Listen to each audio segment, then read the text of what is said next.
15 h sur Télé Djibouti. Bienvenue à vous dans cette nouvelle édition. Voici les principaux titres. Des résultats encourageants donc pour l'accès au logement. C'était donc dans l'interview que le président de la République nous a accordé. Santé, signature du plan de travail annuel 2018-2019 entre l'UNICEF et le ministère de la Santé. Et au Moyen-Orient, donc 4 morts et plus de 600 blessés. Réunion du Conseil de sécurité de Gaza.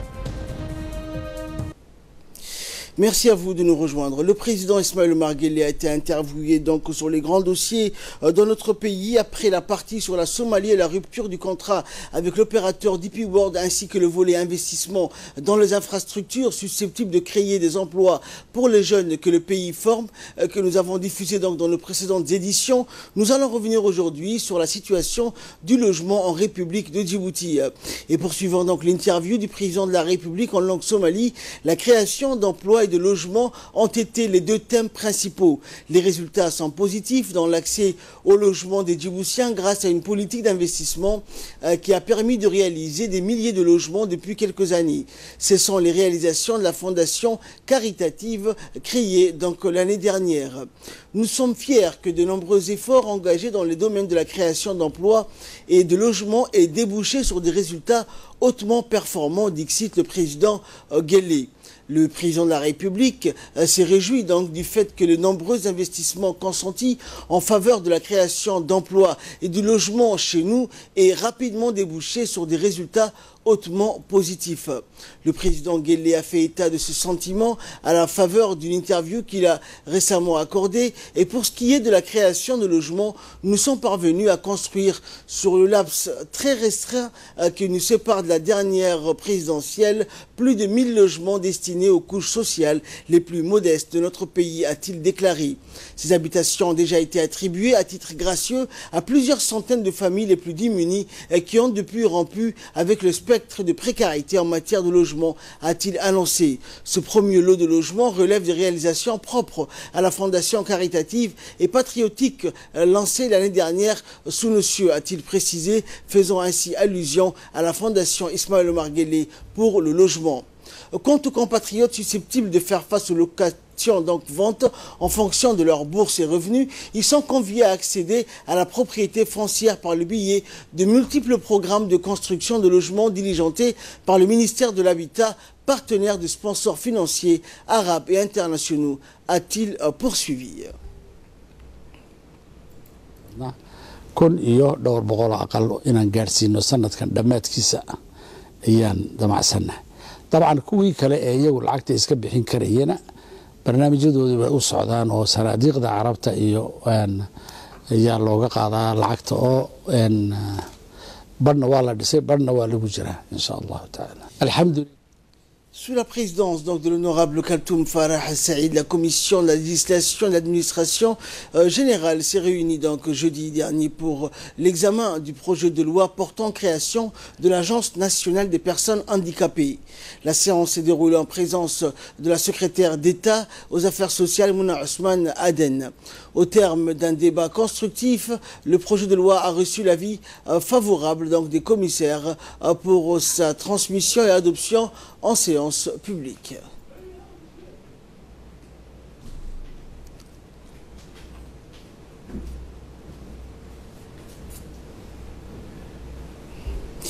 Santé à présent, le ministre de la Santé, Dr Jamael Maoukié et Mme Djanabou Mouandé, représentante de l'UNICEF à Djibouti, ont procédé donc le 7 juin dernier au cabinet du ministre de la Santé à la signature du plan de travail biannuel 2018-2019. Et pour nous en parler, Ali Abdillah est avec nous. Bonjour Ali. Bonjour Ahmad. Alors sur quoi apporter cette signature annuelle?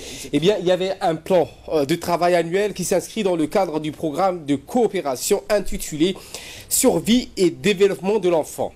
Cette cérémonie de signature s'est déroulée en présence des cadres du ministère de la Santé et de l'UNICEF. Le programme de coopération s'articule autour de 3 principales composantes, à savoir, Ahmad, la prise en charge intégrée des maladies de l'enfant, la promotion de l'hygiène et la santé maternelle et néonatale afin de relever les défis majeurs suivants. Assurer un paquet minimum de services curatifs et préventifs de qualité en matière de santé et de nutrition aux enfants de moins de 5 ans. Augmenter la couverture vaccinale des enfants de moins de 5 ans, renforcer les compétences des prestataires en charge de la santé de la mère et du nouveau-né. Ainsi, développer les interventions en matière de communication et de mobilisation de proximité liées à la promotion de l'hygiène destinée aux populations vivantes en milieu rural et urbain. Ce plan de travail, Ahmed, annuel entre le ministère de la Santé et l'UNICEF s'élève à 300 000 à 3 millions de dollars par an, soit 600 millions de francs djiboutiens. Écoutez pour l'instant Mme Janabou Mayondé, représentante de l'UNICEF. Passe par les services de santé et les services adéquats, et ce, sur tout l'ensemble du territoire. Je souhaite ici aussi saisir l'opportunité pour féliciter son Excellence Monsieur le ministre de la Santé pour tous les efforts qu'il est en train de fournir à la tête de son département pour s'assurer que les femmes et les enfants de Djibouti aient des services adéquats et des services de qualité dans les structures de santé. Suite donc à cette signature, le ministre de la Santé, Dr Jama El Moukiye, s'est engagé donc que les fonds mis à la disposition de son département seront utilisés, a-t-il indiqué, en vue d'accélérer et d'atteindre les objectifs cités. Donc, il a saisi cette opportunité qui lui a été offerte pour remercier Madame Janabou, représentante de l'UNICEF, pour l'appui constant et régulier qu'apporte l'UNICEF à la République de Djibouti et tout particulièrement le ministère de la Santé dont il est responsable. Je vous propose de le suivre. On multiplie par 3,4 le montant de l'année dernière. C'est-à-dire, si l'année dernière, le plan de travail était de 1 million de dollars, ce qui veut dire 177,7 millions l'année dernière, cette année, le plan de travail est de 3 millions et 400, ce qui vaut dans les 600 millions de francs de Djibouti. Et vous voyez l'effort que l'UNICEF a fait, mais cet effort aussi va avec la politique du département de la santé et l'amélioration constante dans laquelle nous faisons pour tout ce qui est question de la mère et de l'enfant. La question de la mère et de l'enfant est une question suivie de très près par la Première Dame de la République de Djibouti, et les promesses faites par le président et la Première Dame ont été atteintes. Les promesses faites au niveau international pour le UNICIDA ainsi que d'autres partenaires ont été atteintes. C'est pour cela qu'au niveau de l'Assemblée mondiale de la santé, le département de la santé de Djibouti, toute la République de Djibouti, le pays a été félicité. Et nous comptons encore redoubler d'efforts ensemble avec nos partenaires, en premier lieu avec l'UNICEF, pour que l'enfant et la mère à Djibouti puissent avoir des soins de qualité. En premier lieu, la vaccination, qui est un dossier qui tient à cœur le président de la République et qui nous a donné des instructions fermes pour faire le tour de tous les pays, pour vacciner chaque enfant dans le pays. Si l'enfant est malnutri, la croissance de l'enfant est en danger, il y a un retard mental qui s'opère en ce sens.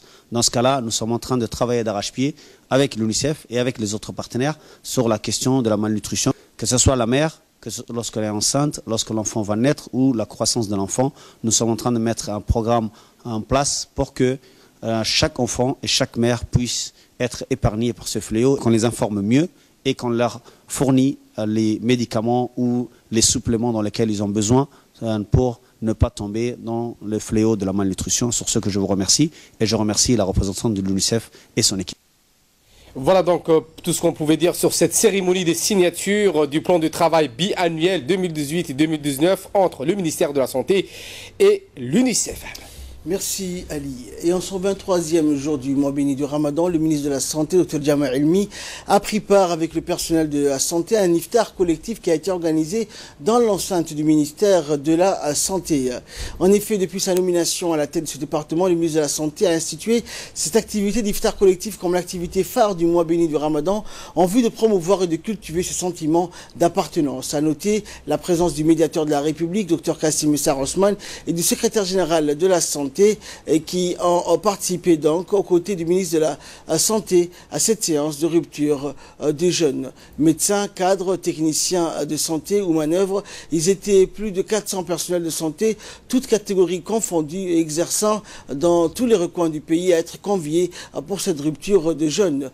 Conviés donc après la rupture collective des jeunes, le ministre de la Santé ainsi que les personnels de santé sont dirigés vers la mosquée pour la prière du Maghrib en s'acquittant ainsi de leurs devoirs religieux dans la piété et en toute communion. Cet iftar collectif, donc cette occasion constitue un formidable moyen de rassemblement, de cohésion qui scelle et renforce les liens fraternels qui raffermissent les valeurs de partage et de cordialité au sein de la famille de la santé.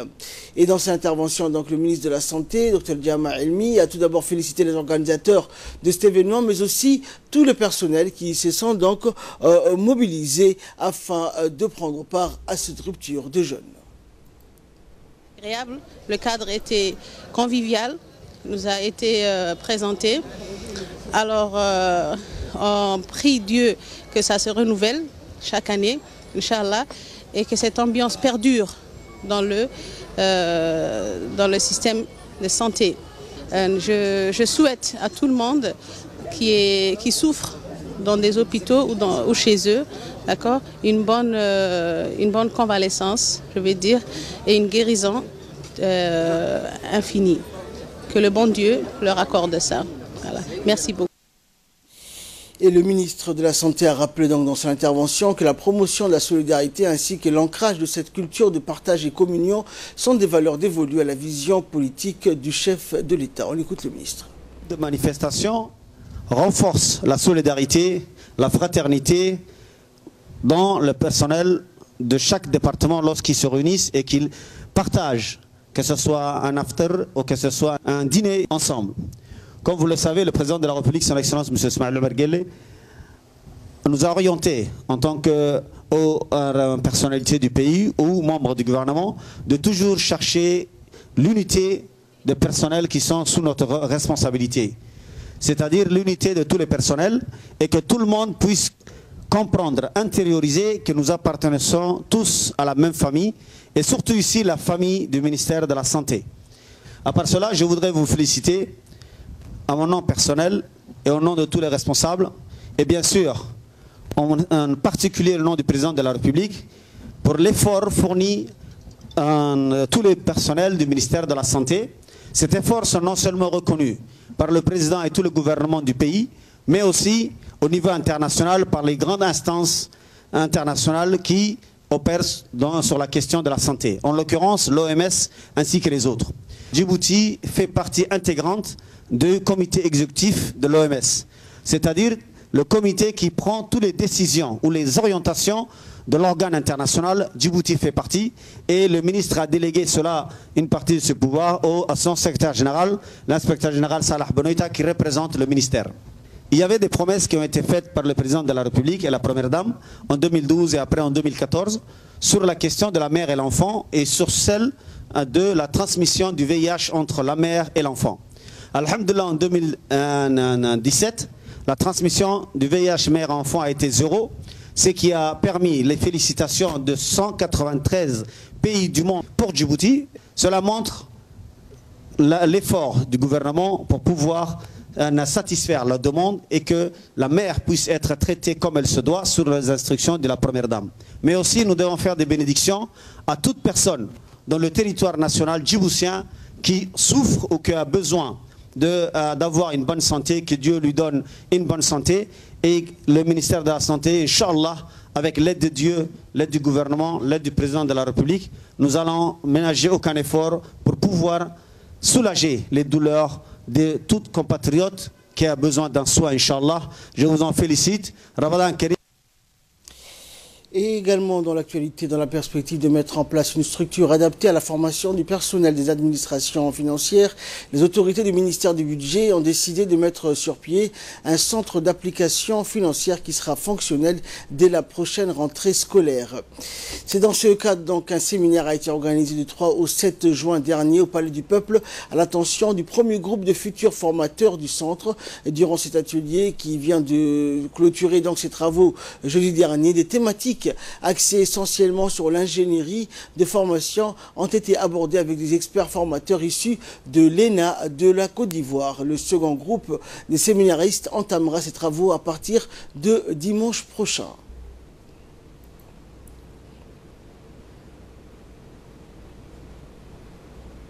En termes de ces séminaires, les collègues, on devait maîtriser beaucoup d'aspects, surtout la définition des objectifs. Comment définir un objectif général et un objectif spécifique. et comment construire un cours et comment animer aussi le cours. Et au fond, à la fin, comment évaluer le cours. Pendant les 5 jours, nous nous sommes attelés, grâce à la compréhension et à la participation des collègues, à pouvoir atteindre ces objectifs. En fait, nous repartons satisfaits de ce séminaire et nous pensons que les acquis seront mis en pratique pour que le CAF puisse fonctionner selon les besoins. Merci beaucoup. Et à présent, je vous propose de suivre les réactions et sentiments des participants et responsables à ce séminaire.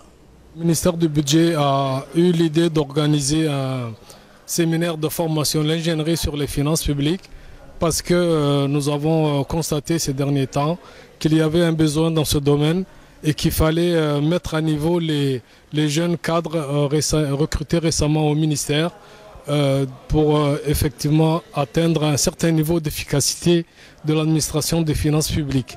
Donc le ministre du Budget a pris à bras le corps ce projet et ce programme, qui a monté ce programme avec une équipe d'experts de la République de Côte d'Ivoire, de l'École nationale d'administration de Côte d'Ivoire, qui a dépêché à Djibouti des experts, et notamment un professeur, le professeur Zenzou, qui a une très longue expérience de la formation des formateurs, et donc qui a dispensé pendant une durée de 5 jours, une semaine, pendant une durée d'une semaine, ici même au Palais du Peuple, et qui a réuni les conseillers techniques et les cadres supérieurs du ministère du Budget.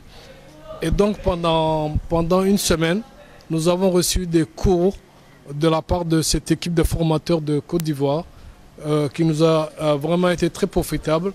Et nous espérons au bout et à la fin pouvoir être en mesure de donner des cours ici même à l'INAP aux jeunes cadres du ministère du Budget, que ce soit en fiscalité, en impôts, en finances publiques, en douane et en trésorerie. Et donc nous sommes très satisfaits et nous remercions les experts de Côte d'Ivoire qui nous ont épaulés et aussi le ministre du Budget qui a organisé ce séminaire. Le 41e anniversaire des forces armées djiboutiennes, qui a été célébré le 6 juin dernier, a été également observé dans la région d'Obok sous le commandement du colonel Aden Douale Warsama.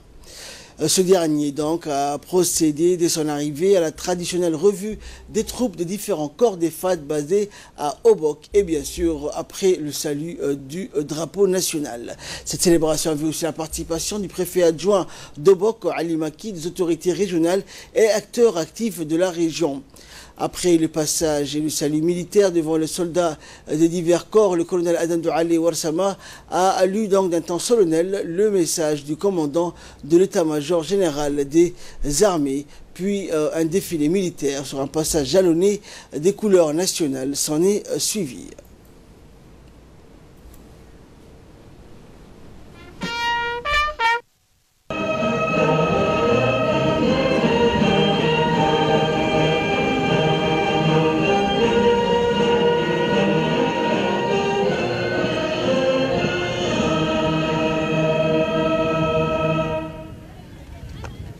Le général de corps d'armée,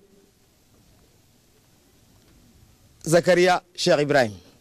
Au nom de notre gouvernement et au nom du peuple djiboutien, nous leur faisons part de notre totale satisfaction pour leur dévouement dans les actions et les efforts qu'ils mènent sérieusement. Il est à signaler que notre soutien envers la Somalie, tant au niveau politique qu'au niveau militaire, ne s'est jamais affaibli. Au contraire, il se raffermit davantage depuis notre engagement à l'AMISOM en 2011 déjà.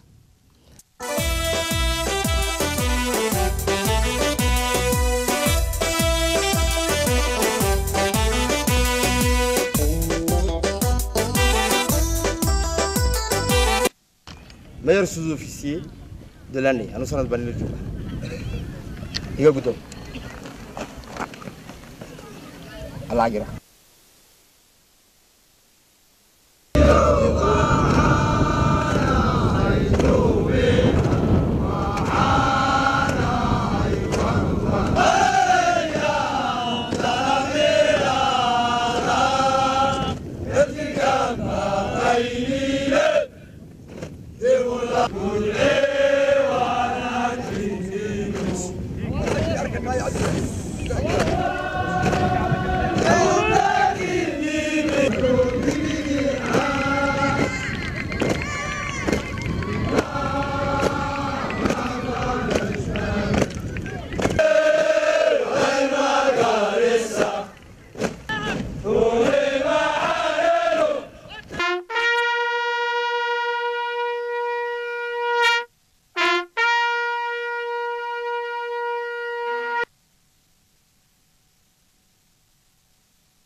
Et le 41e anniversaire a été également observé donc à la caserne Al-Hajj Hassan Goulet de l'école militaire de Hol dans la région d'Arta, donc sous le commandement du commandant Mohamed Jama Qayad. Le commandant Qayad a procédé donc à la traditionnelle revue des forces armées donc et des élèves de cette école. Cette célébration a vu donc aussi la participation du préfet adjoint donc de la région et bien sûr des hauts responsables civils et militaires de la région.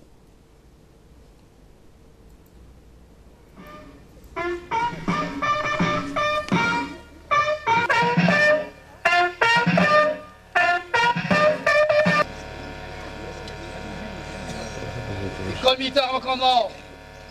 Reposez. Repos. Aujourd'hui, les Djiboutiennes et Djiboutiens se joignent à nos forces armées pour célébrer notre 41e anniversaire. Une commémoration qui nous est chère et très symbolique. Il nous est agréable, à cette occasion, de vous adresser à vous et à vos familles nos chaleureuses félicitations pour vos actions et votre sacrifice dans l'accomplissement de votre devoir envers la patrie.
في سبيل الله أمواتا اللهم ادخلهم جنة وأعذهم من عذاب القبر والنار وصل اللهم على سيدنا محمد فاتح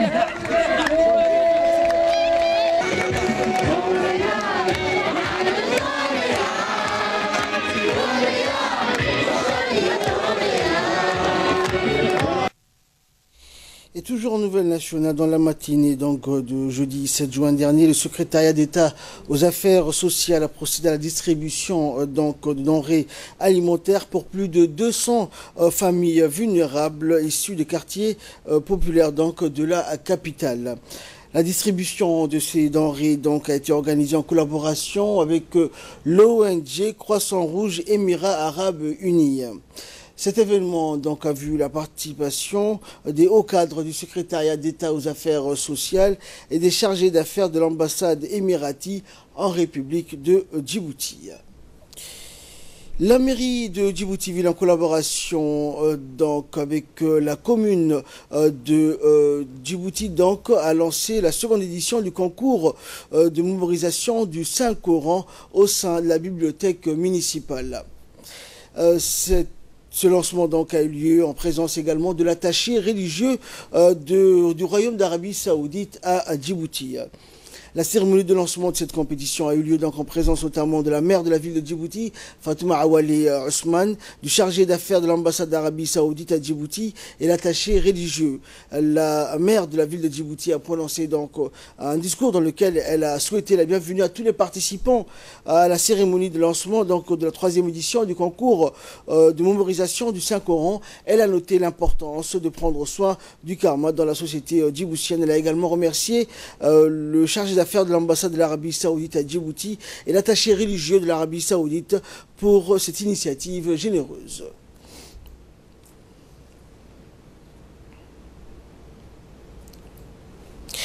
Et dans le cadre des programmes d'activités de bienfaisance durant ce mois béni du Ramadan, l'établissement Abou Ahmed poursuit donc ses activités de distribution d'aide alimentaire et financière aux ménages vivant dans les régions de l'intérieur. En effet, le propriétaire de cet établissement, Abdurrahman Ahmed Taha, s'est rendu hier donc dans la région d'Arta afin de distribuer une quantité importante de produits alimentaires de base à plus de 565 familles issues de la localité de Laïta, de Hiliba, Ali et El Baï. La cérémonie de distribution donc s'est déroulée en présence notamment du préfet de la région, Abdullahi Drar, ainsi que de plusieurs hauts responsables et notables. Les familles bénéficiaires ont reçu des sacs de sucre, de farine, des pâtes et dattes, ainsi que des vêtements pour les femmes et enfants et une aide financière pour notamment acheter les vêtements de la Eid al-Fitr qui approche à grands pas. Le préfet de la région a exprimé donc ses remerciements à l'établissement Abou Ahmed pour ce geste généreux qui répond, a-t-il dit, aux besoins des familles vulnérables et à faible revenu dans la région d'Arta.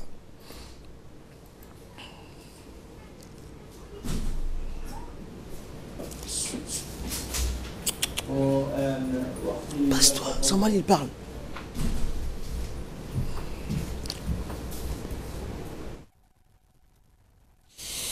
Et enfin, pour clore l'actualité nationale, donc dans le cadre de la chasse aux trafiquants et la vente illégale des produits de contrebande qui nuisent à l'économie du pays, la brigade de la douane de la région, sous l'autorité de Moussa Arman en collaboration avec les forces armées, ont intercepté il y a quelques jours plusieurs lots de marchandises de contrebande dans un restaurant de la ville de l'Unité.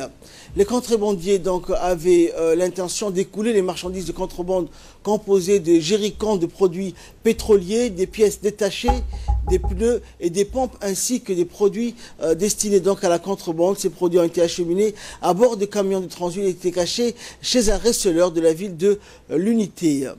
Le chef de la brigade de douane de Dikil, Moussa Omar, a précisé que la douane va renforcer les opérations contre les auteurs de la contrebande sur le corridor de la nationale et ce conformément aux instructions du directeur général de la douane, Gouled Ahmed Youssouf. Il a aussi remercié la préfecture et les forces armées installées à Dikil pour leur collaboration. Et de là, nous passons à l'actualité africaine et internationale avec Fardous Hussein. Bonjour Fardous. Alors, la CPI, donc la Cour pénale internationale, acquitte en appel l'ancien chef de guerre congolais Jean-Pierre Bemba. Tout à fait, Ahmed, l'ancien vice-président congolais et chef de guerre Jean-Pierre Bemba a été acquitté par la CPI pour les chefs d'accusation de meurtre, de viol en Centrafrique. Il reste en détention pour une seconde affaire en attente de jugement. Cette décision a été prise de justesse par 3 juges sur 5. Les 2 autres se sont opposés. Jean-Pierre Bemba, Ahmed, demeure toutefois en détention dans le cadre d'une autre affaire dans laquelle il a été déclaré coupable d'atteinte à l'administration de la justice. La CPI doit désormais se pencher d'urgence sur cette affaire, ont souligné les juges de la Chambre d'appel. Et en République démocratique du Congo, Fardous, l'épidémie d'Ebola a été stabilisée selon l'OMS. Selon l'Organisation mondiale de la santé, qui cultive la prudence alors que l'épidémie d'Ebola commence à se stabiliser en République démocratique du Congo. L'OMS indique 14 cas probables d'Ebola subsistent alors que 10 autres personnes sont donc suspectées d'avoir contracté la maladie. Depuis le lancement de la campagne de vaccination ciblée le 21 mai, 1369 personnes ont été vaccinées, dont 597 à Mondoga, 299 à Biroko et 473 à Iboko. L'OMS a promis que la réponse à l'épidémie coûtera à plus de 15,5 milliards de dollars sur 9 mois. Et au Proche-Orient, enfin, Fardous, à Gaza, 4 morts et plus de 600 blessés à la frontière entre Gaza et Israël. L'Assemblée générale de l'ONU se réunit donc mercredi prochain.